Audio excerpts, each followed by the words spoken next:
So closest weapon, closest target. I'm actually basing this on an experience I had when I was coaching Taekwondo. So what I was doing was I was teaching some of the younger students about self-defense against a headlock. And because I wanted to get this into their head about, you don't have to do anything too fancy, to be able to get out of a headlock. Keep it simple and, easy does, well, not easy does it, but simple does it.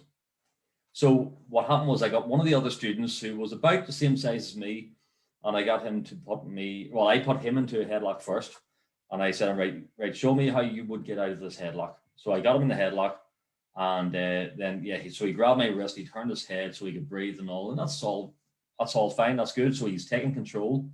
Then he was, struggling a bit, trying to get his head out, and he was sort of reaching up like this, and he was trying to pull me down. It became a bit of a wrestling match almost. So I let it go on for maybe 20, 30 seconds, just to give him a bit of a chance, see what he would do differently if he could think about it a bit. And then we stopped there. I said, okay, so what did you see there? And they all said, okay, yeah. So he took control, he turned his head, and he was trying to feed his way out, but it didn't really work out too well. So I said, right, so here's what I would do and see what do you find different here. So he put me in the headlock, and within a couple of seconds, he went, ah!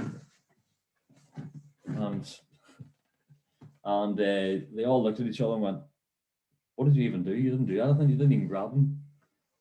And they said, I pinched him on the back of his leg.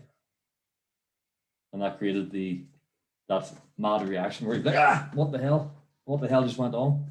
So, so yeah, again, just closest hand, closest target. So yes, it's important to take control. When you get into a headlock or any sort of a chokehold, you literally have seconds before, you're unconscious, before the blood supply gets cut off.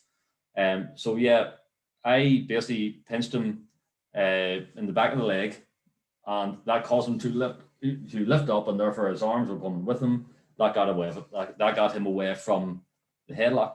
So that was just, I wanted to get it into the students' heads that you don't need to do all this fancy thing where you bring your hand up and around and you try and stand up and you try and, because that's not going to work for everybody. This could be a really strong guy holding you in a really tight headlock.